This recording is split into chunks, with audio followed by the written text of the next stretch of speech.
Welcome to this week's edition of the Pete Mezzetti Show. I'm Pete Mezzetti. My guest this evening is Joe DeLong, who's the Executive Director of the Connecticut Conference of Municipalities.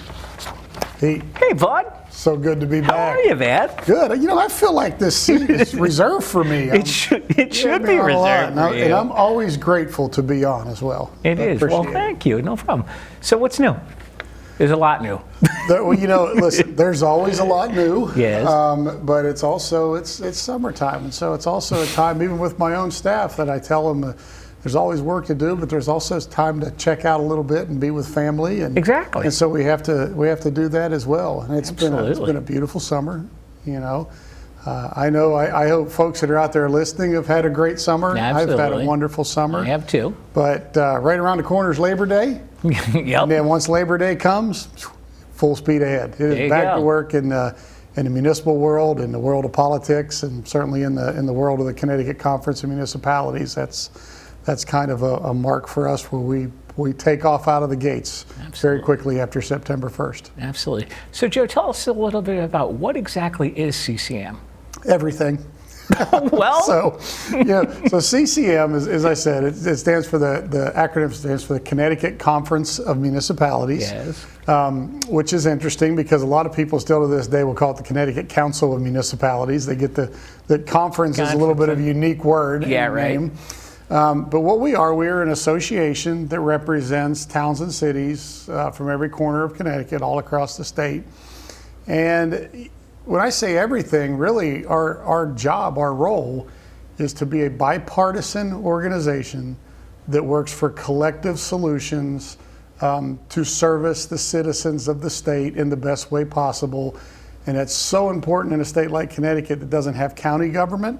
Right. Because most of the interactions that people have in Connecticut, whether it's through their public education system, whether it's through transportation, whether it's through senior centers or senior services, almost everything in Connecticut is controlled at the local government level.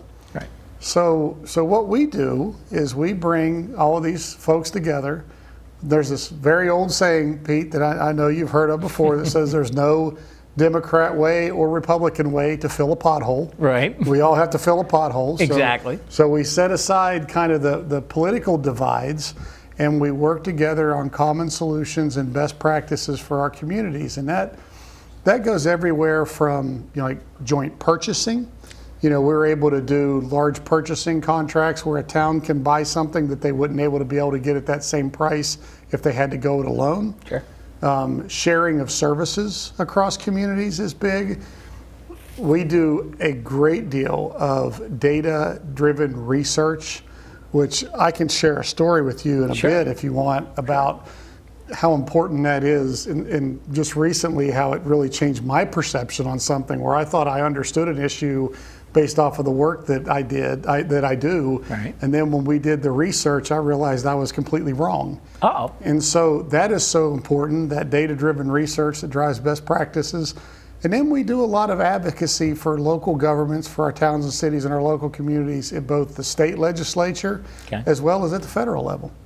So we do a little bit of everything, but the way that I typically boil it down in answer to like a newly elected official that comes into office in a municipal government, they know they're in CCM, but they're not sure why or don't know how to look at us. I always tell them, don't think of us for what we do.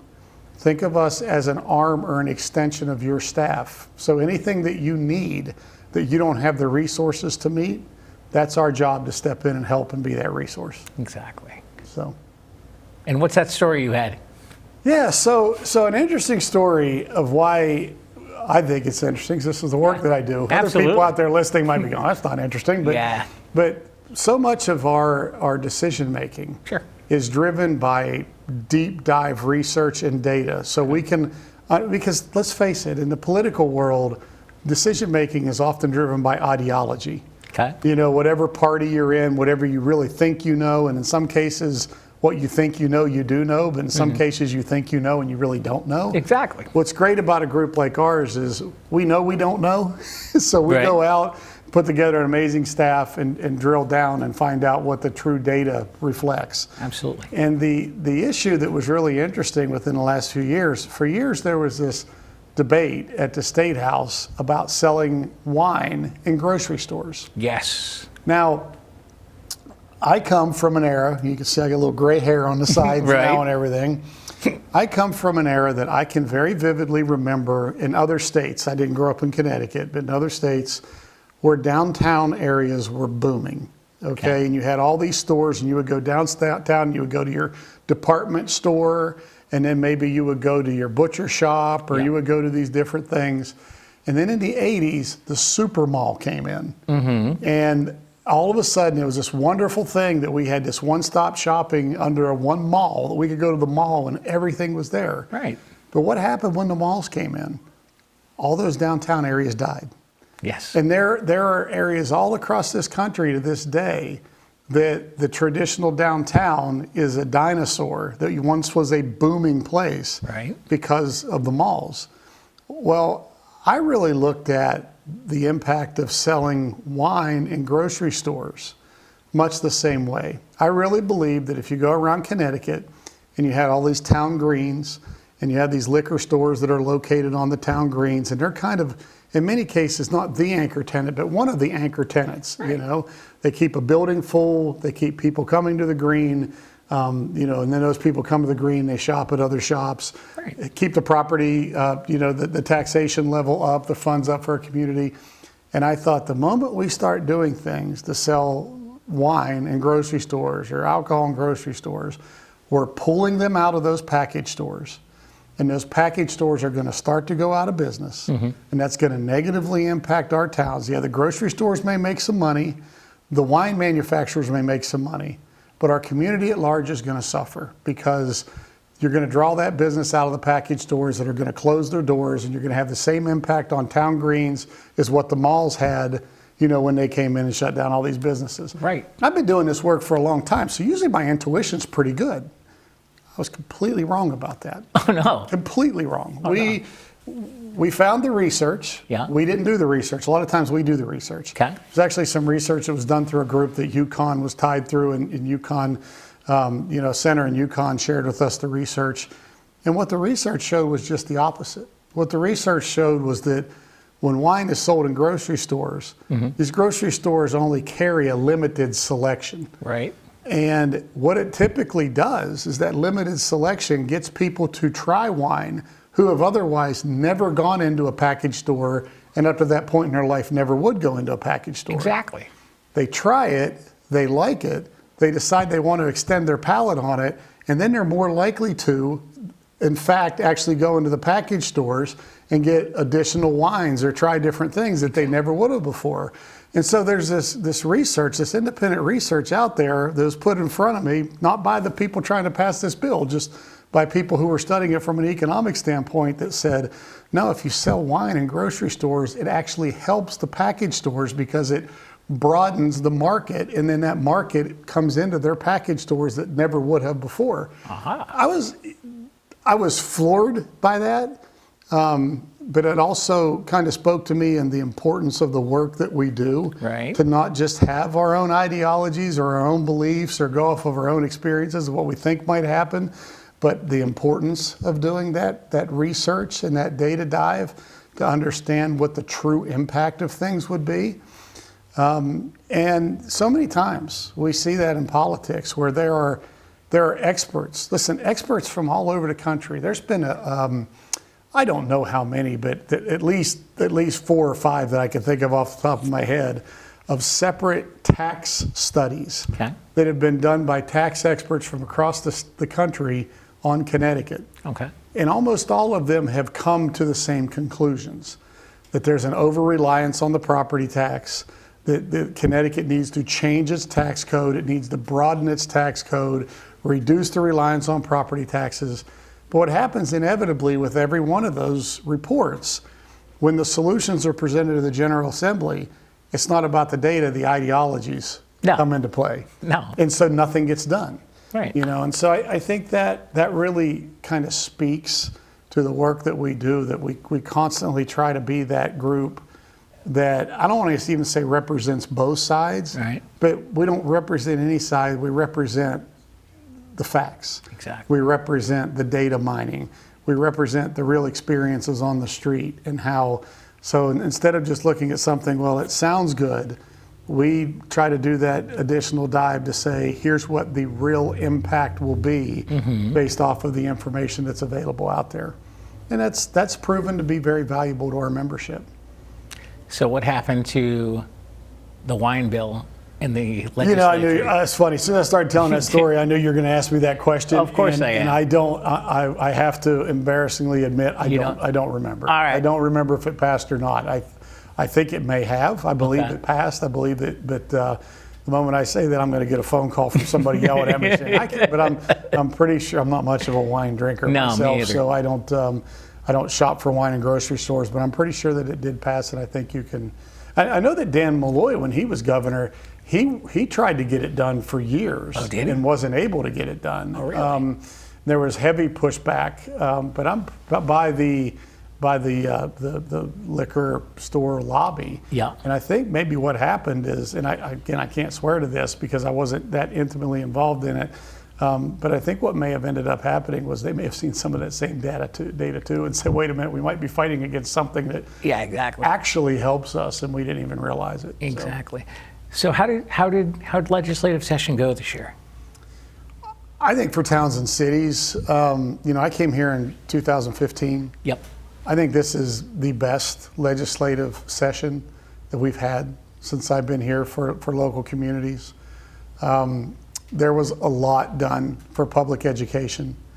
There was a lot done to try to help communities, at least, if not reduce property taxes, at least hold off or offset, other increases. And more importantly, there was really nothing bad that was done. There was really nothing done that really hurt local property taxpayers or our local towns. And that's unusual. And we were able to come to compromise on some important pieces of legislation. Things like if you go back through your archives, I bet you 4 or 5 years ago I was on this show and we were talking about this when it was a battle. Things like the firefighter cancer legislation that was the right idea for years being done the wrong way. Right. It was this concept of we have to help these people, but we're going to help them on the backs of other people that can't afford it, or it's going to really hurt. And we were able to come together this year and work through that. The former president, I don't want to say how great the new one is without saying the former president was great as well, but the new president of the Uniform Firefighters Association, a guy by the name of Peter Brown, it was his first year in that office, and Peter Brown very quickly came in, and I think he's going to be a great leader for the firefighters because he came in with the idea of working together, building consensus, building compromise, and getting something done, while still having a fallback position that if we can't get anything done, I'll go to war and I'll fight for my members. Right. But he didn't go to war first. No. You know what I mean? He didn't come. A lot of times that you're my enemy, I'm going to come out swinging against you, and we're going to have a fight from day one. Right. Before session even happened, Peter and I and our board president, a guy named Tom Dunn from Wolcott, we went out to dinner one night and we just sat down and we started a conversation and said, before we're against something or before we're on opposite sides, let's see if we can collectively solve a problem that we all want to solve. Right. And so that was great. I think we got a bill that will help those who need the help the most, without putting an unnecessary burden on those who are already paying enough and can't take more of a burden on their shoulders. Okay. And so, all in all, I think a pretty good session. Absolutely. Now, CCM, there's 169 towns in the state of Connecticut, correct? Yes, correct. You guys cover how many of them? Currently 168. Yeah. Okay. So when I came here, I'm going to brag a little bit. Go for it. So, because I know your political background, but we'll get into that later. I'm proud of this. I really am proud of it because I believe in CCM and I believe in the idea of the collective of people coming together to work together. So when I came here, CCM had been in existence for about 48, 49 years. Okay. And in that 48 or 49 years, the most members the organization had ever had at one time. So the high water mark, which is this, I came here in 2015. So the high water mark was 156. The most the organization had ever had was 156 cities and towns at one time. Okay. Within being here in 3 years, every year we picked up members, and I think it was in 2018, might have been 2019, pretty sure it's 2018, that we hit full membership. We got to 169. And we stayed at 169 for a decent period of time. And then we did have one member who got upset with us about something. You know, and it's, to this day, I'll still say that it was a misunderstanding of our position. Okay. But got upset with us about something and decided to pull their community out. And, you know, that's decisions that each individual community has to make for themselves. Right, absolutely. It's disappointing. I enjoyed representing that community. I enjoyed the people in that town hall that we interacted with on a pretty regular basis. But I also respect their decision. Right. That's how government works. This person was an elected mayor, elected by the will of the people, exercised their discretion in making that decision. And you know, we have to. If you believe in local government, if you believe in elected government, then, as I do, then you have to live with the decisions even when you don't agree with them. Absolutely. So. Now, I've noticed along the shoreline, some towns are run by first selectman or mayor. Yep. Some towns are run by town council. Some are run by a town or city manager. And it all depends on I'm thinking about one town in particular that's run by town manager. It all depends on their charter, their form of government. Right. I'll tell you, he'd probably be like, really? But he's such a great guy, he would do it. There's a guy who used to be the first selectman of Bethel, Okay. who is now the administrator down in Westport. And his name is Matt Knickerbocker. Okay. And Matt does an incredible presentation. PowerPoint, but he doesn't have to do it with PowerPoint. So entertaining presentation on the different forms of government and the evolution, and how so much, especially, you know, in the Northeastern Connecticut, you know, so much of it was built off of parishes and churches, and then things were also came down through the witch trials and everything else. I mean, it's really interesting how it's all connected. I'm not an expert on it, but I'm mesmerized when he goes through it. But ultimately, for a pretty long period of time, most governments were elected representation, like strong, what they call strong mayors. Okay. And there was a movement across this country several years back to go to what they considered professional management. Okay. Through municipal CEOs of administrators, like town managers, city managers. And it's interesting because Connecticut is a little bit, Connecticut's in reverse from the rest of the country on a lot of things, frankly. But Connecticut's a little different in the fact that in Connecticut you see a lot of small towns that use professional services that are municipal CEO is a town manager. Right. And in our big urban centers, are predominantly elected mayors, strong mayor type forms of government. Right. The rest of the nation, that movement's actually a little bit the opposite. Really? It was more larger cities. A lot of larger cities were going to that professional management type of thing, and smaller communities were keeping a little more stronger ties to the elected CEO form of government. So we are a little in reverse in that way. But the movement, I'm sad to say, but it is what it is. The movement came because of fraud. You know, the movement came because of misappropriation of funds, right. Theft, people getting elected, getting in over their heads, doing dumb things, going to prison, you know, the whole deal. Yeah. And there became this movement of saying, okay, we need professional managers in these communities that aren't there just for politics or aren't there for an ideology, but they're there because they've been trained. They've got an education, they've got courses, that this is their careers right. are based on how to effectively administer municipal governments. Right. And so you're right. I mean, you have the strong, what they call the strong mayor. Mm-hmm. You have weak mayor, which Okay. weak mayor is predominantly like city council Yep. type of thing. You have the town manager, city manager. Yep. And then you have the other wrinkle here where you have a couple communities that have very large, what they call RTMs, which is the representative town meeting, Okay. which are town meetings that aren't town meetings of the whole community, but they're town meetings of representatives who represent the town meeting, which I think in Greenwich, for example, Greenwich has an RTM that votes on everything and makes their decisions, and their RTM is hundreds of people.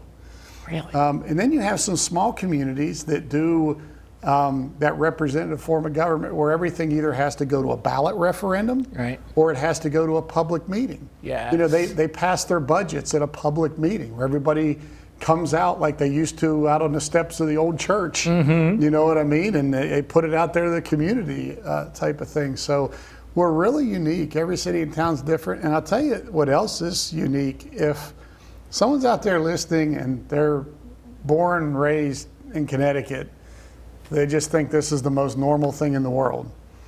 When I was recruited to come here, and I came to my first meeting, and they were talking about first selectmen and boards of selectmen, I said, "What is a selectman?"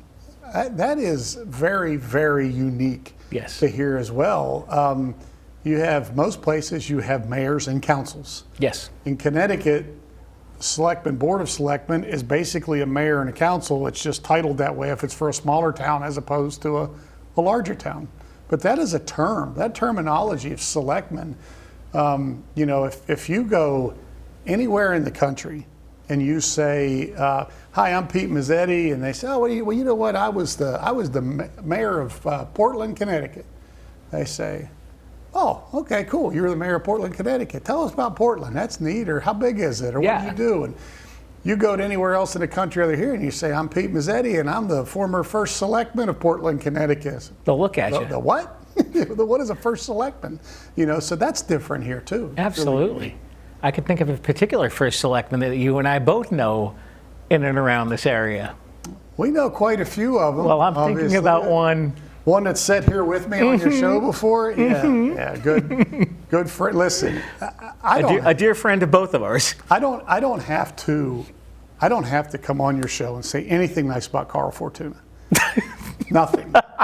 All I have to do is say most of the time when Carl Fortuna runs for re-election, he runs unopposed. Yes. That's all you need to know about him. Right. You know, we have 2 or 3 members Okay.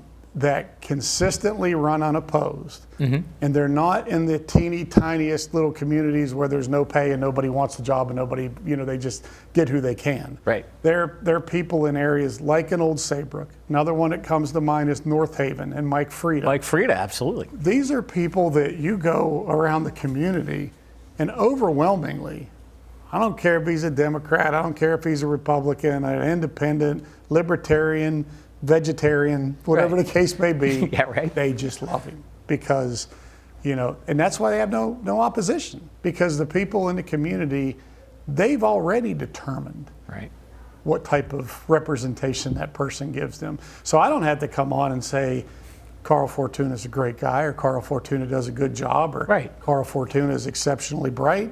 All I have to say is Carl Fortuna most of the time runs unopposed. Absolutely. And that will tell you, that checks all those other boxes without me validating them. Exactly. So Now, what's Luke Bronin like? Never So- met him. I've seen him on TV. that's, first of all, Luke Bronin is a Rhodes Scholar.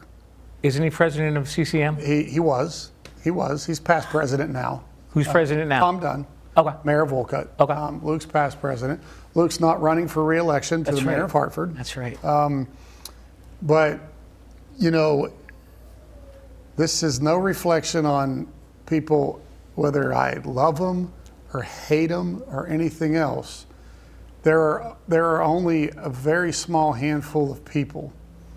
I could name them. Some of them you wouldn't know them. People wouldn't know them. Some of them from other states. Right.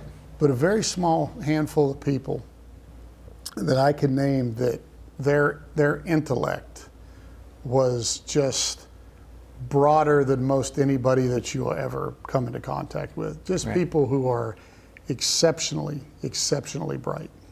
And, you know, Luke is one of those people. Is he?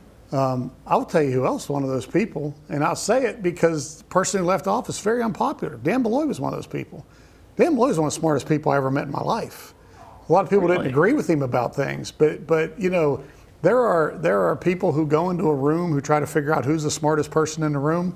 Anybody who ever went in a room with Dan Beloy already knew, whether I agree or disagree with him, he's the smartest person in the room. Very bright. He's it. But Luke, highly intelligent. You know, it's funny because Luke is a lawyer. There's this saying, like in a courtroom, when you're in a courtroom, about a good lawyer never asks a question that he doesn't already know the answer to. Right. I found working for Luke to be much like that. A lot of times Luke would call me up and ask a question. I'd think, uh-oh, I better be right, because Luke already knows the right answer. Exactly. You know, but he might be trying to validate it or check or see where the organization is. But there's very few things that he's coming to me and asking me about that he doesn't already know, because his intellect is so broad. He's so smart, so well versed on things. His wife Sarah, an appointee of the Biden administration. You know, so she, and you know, they're just Luke and Sarah, and they're both pretty young, obviously. Yes. Luke and Sarah, with being the Rhodes Scholars, having the incredible intellect, having connections. And when I say connections, Luke Ronan ran for the mayor of Hartford the first time he ever ran for office. And within like a matter of a couple months had raised like, I don't know, $1.5 million or something. Oh, wow. You don't do that unless you have significant connections. Yeah, you know? right. He was from down, you know, he's originally from down, I think, in the Greenwich area and all that. Okay. And so obviously had the connections, had the ties, but chose a path, at least a path to this point in their careers, in public service. They didn't have to do that. Right. You know what I mean? Luke, he was an appointee before he came back and worked as lead counsel for Dan Malloy. He was an appointee of, I think, the Obama administration, but he definitely was an appointee in D.C. Wow. Did work there. Just a real, and I will tell you this. I'll share a personal note. Without going into detail, it's not that I don't want to go into great detail. It's just not why we're here. But my wife, when Luke was president, my wife came down with with breast cancer in a very advanced stage. It was very surprising. She was in her mid-30s, and you know, so it was not foreseen in any way, and so she wasn't having screenings or anything. And when they found it, it was very, very advanced, a very serious situation. And I wasn't ready to announce it to the world, and she wasn't either. But I knew that, you know, our lives were going to be different for a while. Right. And Luke was the president of CCM. He was one of only a few people who's been a president for 2 terms. Okay. You know, that tells you something about how his peers felt about him. Exactly. And I went to Luke privately, and I said, you know, I just need to make you aware of this, because I might. And Luke was so just quick and meaningful in the whole, whatever you need. Right. You know, whatever you need to go, you go be with your family, you take care of your family. You need me to step in and do something at some point, like, don't hesitate. Just whatever you need, I'm there. I'm there to support you. I'm there to back you. I'm there to give it to you.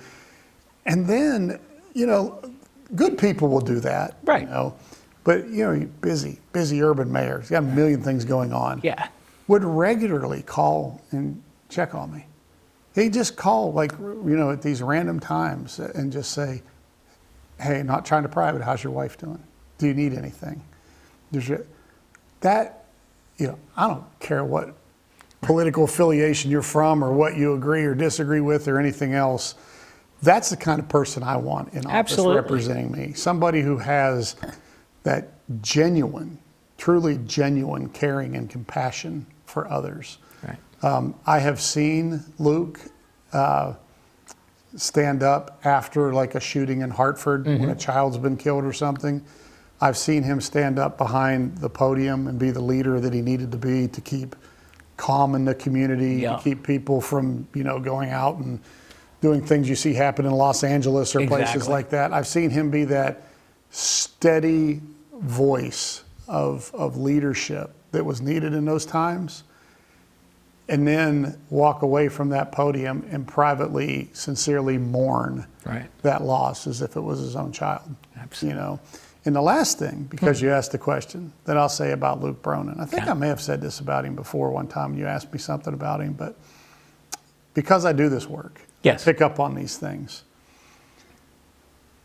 Politicians are very quick because you want, like when you're running for office, and I was one, you want people, the best way to get somebody to identify with you, if they don't know you, is to identify you as a human being, is like with your family. So how many times do you see somebody in their first kickoff ad, before they're talking about their positions or anything else, they run an ad to introduce themselves to you. And in that introduction, they're sitting out on the steps in front of their house with their wife and their kids, and their kids got the bows in their hair, and this is my cute family, and this is my son so-and-so who's on the local softball team, just to try to say I'm the same as you. Luke has a beautiful family. He doesn't flaunt them around.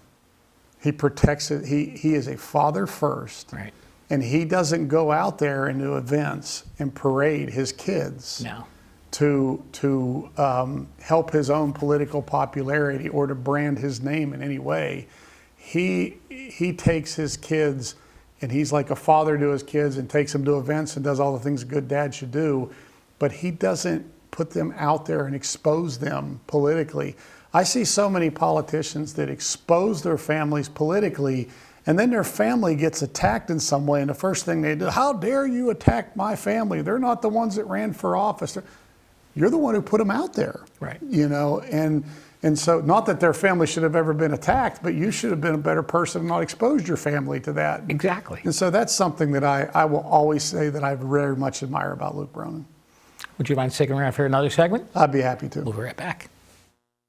Hello, I'm Steve Azzaro. Hi, I'm Tom Feiner. We're here today to talk to you a little bit about a Deer Lake and Music Festival, which is going to be put on September 10th, which is a Sunday, at Deer Lake, featuring about 24 singer-songwriters. We want you to know about the festival and also learn a little bit about Deer Lake. Tom, why don't you tell them? Okay, Steve. Deer Lake is 250 acres in Killingworth, Connecticut, and Pathfinders, a nonprofit group, purchased the camp last year from the Boy Scouts of America.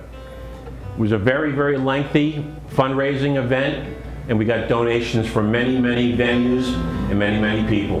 One site that you might want to visit is www.SaveDeerLake, and it'll give ways that you could donate. Welcome back to this week's edition of the Pete Mezzetti Show. I'm Pete Mezzetti, sitting here with Joe DeLong, who's the Executive Director of CCM. Welcome back, my friend. Thank you, Pete. Thank you, Good to Joe. be here. Thanks for sticking around. All right, so we talked about in the first segment all sorts of politics and stuff in the state. Let's open up this segment talking about your political background. I know a little bit of it, but our viewers and listeners might not. So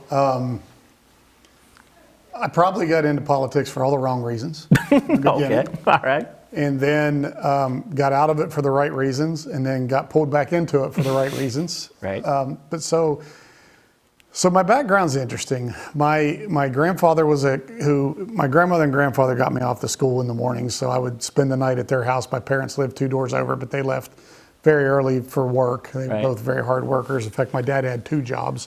He would go to one, come home, grab dinner for like 20 minutes, and turn around and leave for the other one. So I spent a lot of time at my grandparents' house. My grandfather was a local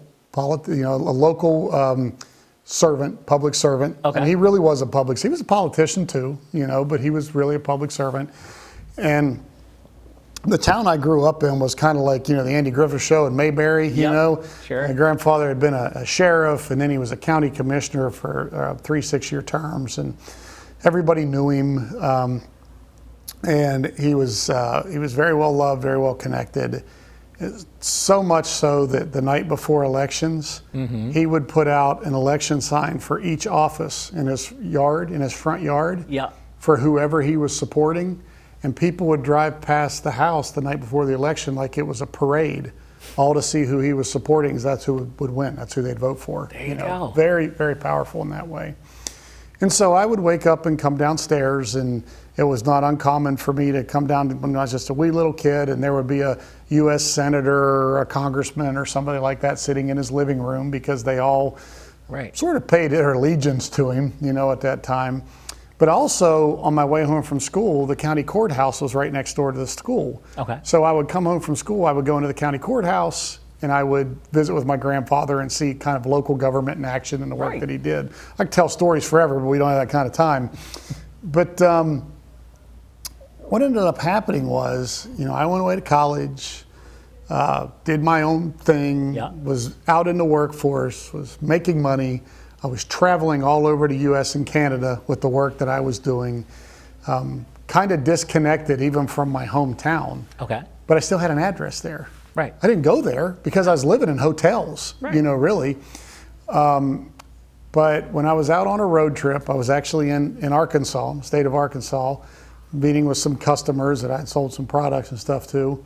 And I got the phone call that my grandfather passed away. Oh, no. And my brother was in Oklahoma City, which wasn't a far drive from Arkansas. He was the one who called me. And he said, why don't you drive over here and we'll fly back together for the funeral. So we get on the plane, and as you can imagine, what we did on the plane, we talked about the good old days. Right. You know what I mean? Growing up, working campaigns, all the excitement and all of that kind of stuff, and told stories about what my grandfather did. My brother was older than me, and so he was really entrenched in it. Right. And I said to him, you ever think about running for office? And my brother was a staunch Democrat. And he said, I would, but where I live, it's all Republicans. I could never get elected. I'd be the only Republican. I wouldn't have a chance. And he said, what about you? And I laughed at him. I said, me? I said, I'm just out having fun and making money. I don't have any interest in those. Where am I going to run? I don't even know where home is. And I've got an address there, but I'm never there. And we get back for the funeral, and his funeral, it's saying everybody dies famous in a small town. Yes. His funeral, the line was out the funeral home, down the sidewalk, turned a corner at the only stoplight in town, went all the way up the hillside the other end of the street. It was like a 2-hour wait to get into the funeral home for his funerals. Remarkable. But of course, his family, I pass up the line, I go in with family. Oh, absolutely. Get to the front of the line, and there was a guy who's running for a seat in the local legislature, as a local representative, and he's using my grandfather's funeral as a platform to campaign. He's standing there handing out election cards to people as they're coming through the line. And my initial reaction, I was a young man at this time. Right. Just hadn't been long removed from playing college football. Right. Was big, hot-headed.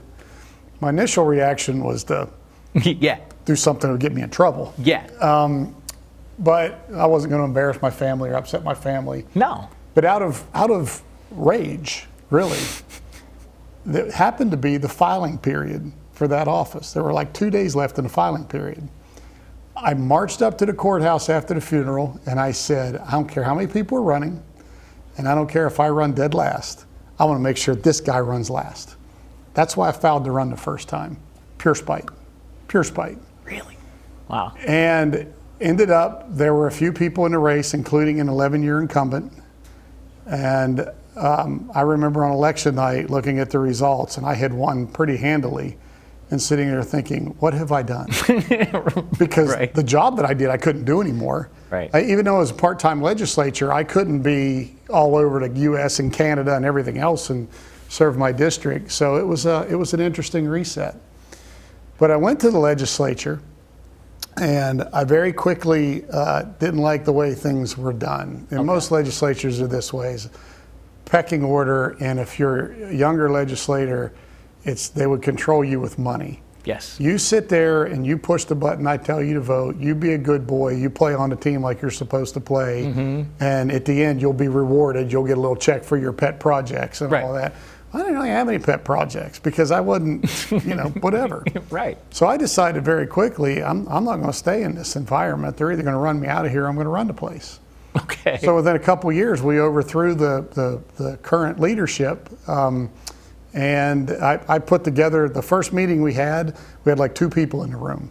Within a couple of years, I had the votes to oust that entire leadership and became the leader. in the House of the West Virginia legislature, and was the youngest in the history of the state to ever hold that position. Did it for a few years, and ultimately moved on, went out, got in the private sector, was doing well in the private sector, was enjoying it, wasn't planning to go back into public sector work. And Joe Manchin, who is now a United States Senator, was governor at the time, and he started having frequent conversations with me. I was living in a whole different state. I wasn't even living in West Virginia anymore, about coming back and joining his administration. And that's what got me back into the public sector. I'd never planned to come back. Really? And I came back, and I did a lot of things for Governor Manchin at that time. And I ended up taking over. West Virginia had a consolidated jail system. Most people in a lot of states, you go to jail, it's like a local jail. Right. And their jail system was consolidated and was basically combined with the prisons. Okay. And it was a mess. And they sent me over there and kind of asked me to clean it up and fix it. And we did. We had a lot of success. We did good things. Cleaned up all of the lawsuits that were going on at the time, and filled up the staffing, reduced the daily per diem costs to the local government significantly. Doing good. I really enjoyed the work. It didn't pay great because the salary is set in statute, right, but I really enjoyed it. And then U.S. Senator Robert Byrd passed away. Okay. And it was clear that Joe Manchin was the administration I came in with was going to Washington, D.C.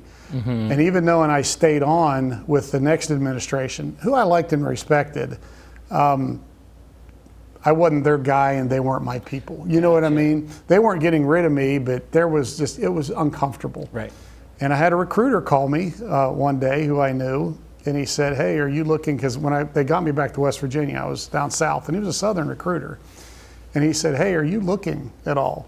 And I said, "No, I'm not looking, but I'm willing to listen." And I can remember this like it was yesterday. It's funny, it's part of the story. He says to me, "Well, I'm recruiting for 2 positions I want to talk to you about. One of them is in Raleigh, North Carolina, and the other one is in New Haven, Connecticut." My immediate response to him was, "You can tell me about the one in Raleigh. I'm not going to Connecticut." And it was within about 60 days of making that comment to him that I started this job. There you go. He kind of gave me the wait a minute. I think this is something you might enjoy. I'd like for you to come up and meet these people. And it was the easiest job interview I ever did in my life, because if you ever interview for a job that you don't think you even want, you're super relaxed. Exactly. And I was so impressed. I was so impressed with the mayors and first selectmen and the town managers and their knowledge and their passion and their dedication. And I was intrigued by the challenges, where I thought, maybe I can help and make a difference. And I went from coming up here for a job interview for a job that I didn't even know if I wanted, to going back home thinking, boy, I really hope they offer me this job, because I'd really like to work for these people. Exactly. And been here, fortunately, they gave me an amazing opportunity, and I've enjoyed every minute of it. It's been great for my wife and my family. I love Connecticut and all that it has to offer. I think people are too hard on this state for a variety of reasons. It's not the South. No. The sun doesn't shine year round. No. But the quality of life is really good. Right. There's really a lot. Now there's a huge divide. We still have some major economic equity issues, and some people who really struggle here that we can help and do more for, and should be. But overall, what a great place to live and raise a family. Absolutely. And it's been very good for me and my family. Absolutely. All right, so we're going to talk about affordable housing. Why? No, just kidding. Okay. I'm kidding. No, I have no idea why. Listen. It's probably the biggest hot button issue in Connecticut. All right. And it's a hard issue. Right. And earlier, I know people probably come and listen to some of this and drop on and off, but people have been listening the whole time. Earlier, I talked about the firefighter cancer. Yeah. That was a compromise issue.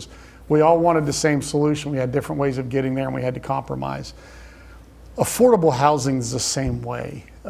There's not enough affordable housing. There's not enough housing in Connecticut in particular. And so housing advocates that are out there fighting for legislation to drive the creation of affordable housing are right in their mission of what they're trying to get done. Right. but sometimes their solutions to doing it are misguided. Right. And sometimes the local resistance from zoning boards, people I represent, Right. are misguided. Yeah. We have to get these folks together and understand that, again, if we can have a common goal, which I think we can, I don't really believe that there's any communities that their goal is to actually exclude people or keep people out. I don't believe any community believes that's their goal. Right. So if we have a common goal to create better opportunity, more affordable housing for people who don't have it, and we can start there, then we can start talking about ways to do it that actually work. Some of the housing advocates, their ways of doing it are to override all local zoning and to just force it to happen. Right. And I understand why they feel that way. I understand there's frustration. But when you take away a local voice, the community's voice at the table of what's right for their community and how to do it, you get a lot of opposition. So, you know, I don't know how much time we have, but I can give you some examples of like legislation this past session. Okay. We had a bill that was introduced by housing advocates called Fair Share. Okay. And the concept behind the Fair Share bill is a decent concept, and that's that every town should have its fair share, should be required to have its fair share of affordable housing. Right. We don't want to have communities that are like the old red line communities that are intentionally exclusionary. Right. And so that all sounds well and good. And so what the Fair Share bill did and what the Fair Share advocates were promoting basically would take local zoning rules and set them aside and say, we don't care how you do it, but Fair Share is going to determine your fair share through a formula, and you're required, as a town, you're required to have that many units that meet your fair share. You figure out how to do it, we don't care, but you're required to do it. On the surface, okay, doesn't sound horrible. No. Here's the problem. Developers do developments to make money. Right. So if they look at a community and they say, it's just not in my best interest to develop there, I can make more money developing someplace else, Right. that community is still required as a community, not as a private developer anymore, as a community, to build those houses. The houses that the free market has said, we're not interested in building. So what does that mean? Right. Now if these developments are $50 million worth of development that was going to be handled by the private market because the private market was going to develop them and then make its money and do all that and move on, now the taxpayer has to build it. Right. And that's really scary to me because, you know, we're an overly reliant state on property taxes anyway. Right. So now I'm living in a community that I've raised my kids in. Maybe I'm a senior on my pension or Social Security and that type of thing. I'm trying to stay in my family home. And I've done my part. I've done my fair share. I've voted. I've contributed to my community. I've raised my kids right. I've paid all my property taxes. And I'm just now to the point where I'm just trying to live comfortably in the community where I spent my whole life. And all of a sudden, this piece of legislation swoops in, and I get a bill that says my property taxes are going up 20%. Because I now have to pay for a piece of legislation that requires me not only to pay for my home, but taxes me to build somebody else's home for them. Absolutely. That's problematic. And so it's not that the people proposing this are going after, it's not that the solution they're trying to get to is wrong. Right. It's that the approach to getting to that solution has significant consequences. Right. And so that's what we're trying to do as we work with the housing advocates, the proponents, the opponents, the zoning boards, is trying to keep everybody saying, all right, we may all have a different view of how to get to the finish line. Yes. But if we can all agree on what the finish line is, Right. we can find a way to get there together. Absolutely. So that's the housing issue in a nutshell. There we go. Now we talked to, when you were explaining that, you mentioned about municipal voice, which leads me. Leads you into the podcast, Municipal Voice. Yes. Yeah. So I've heard about it. Yeah, so it's it's a community-based podcast done through our organization, Yes. run by a guy on our communications team named Matt Ford, good guy. Another guy that works with him, Chris Gilson, who had ties to the media industry. Okay. And the whole idea of municipal voice is it gets, and when I started it, the only direction, or when they started it really, because they did the work, I don't want to take the credit. When they started it, the only requirement that I gave them, or the only direction that I gave them, is I said, I don't want it to be all government, all elected officials all the time. Right. Yes, the governor, yes, the secretary of state, yes, our congressmen and senators, yes, our housing commissioners, yes, our mayors and first selectmen, they're all a massive part of a municipal voice. Right. But mixed in with that, we had a few years ago, we had a town in Connecticut where the town went to the Little League World Series. I'm like, That's right. I want to tell their story. Yeah. I want to tell the story of work that maybe like a local Boy Scout troop is doing. Right. I want to tell these other stories that are the fabric of our communities as well, that make Connecticut such a great place to live and work. Now, because of the work we do and the connections we have, there tends to be this tendency to have more guests on the side of that political spectrum than what I really would like. But we're still getting some of those guests. We're Right. still pushing that envelope. We're still trying to get those people penciled in. And the whole idea of the municipal voice is to do just that, is to tell stories that impact local. And that's, And where is it heard? Well, it's aired on a New Haven radio station, live on that radio station, replayed. But then it's also through all the other places you get your Right. podcast. So it's on Spotify and TuneIn. Apple Podcast and whatever Yeah. whatever all of them are. Yes. And it gets a pretty decent listenership. It is. It has good. We have some very loyal listeners, loyal viewers to I it. listen. People who subscribe to it. Yeah. So yeah, I think it's for the most part it's worked out pretty well. It just hasn't completely evolved into what I envision it being, because I want to see it be a little less on the political government side and be a little more on the fabric of a community and tell cool stories of things, because there's so many of them. Absolutely. I do think we might be having a person coming on to talk about all the fairs and festivals in the state coming up. That's awesome. You know what I mean? Because there's such great stories to tell. It's fair and festival season It is fair coming festival up. season. And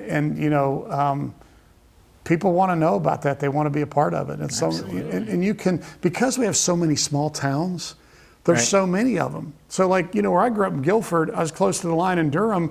One weekend I'm at the Guilford Fair, the next weekend I'm at the Durham Fair. Absolutely. And it's awesome. I look forward to it every year. You're right there. So we want to tell those stories too, and let people know like really what's out there. I will tell you that when I first moved here with two little kids, Yeah. we had started off with them before I went back to West Virginia, before they pulled me back and the kids were born. We were down in Myrtle Beach. Myrtle Beach is a vacation town. Yes. Okay. Great vacation town. You get outside of the tourist vacation stuff, there's nothing to do. Everything is the tourist vacation type of Yep. thing, nothing to do. So when we came to Connecticut, my wife discovered this website called Mommy Poppins.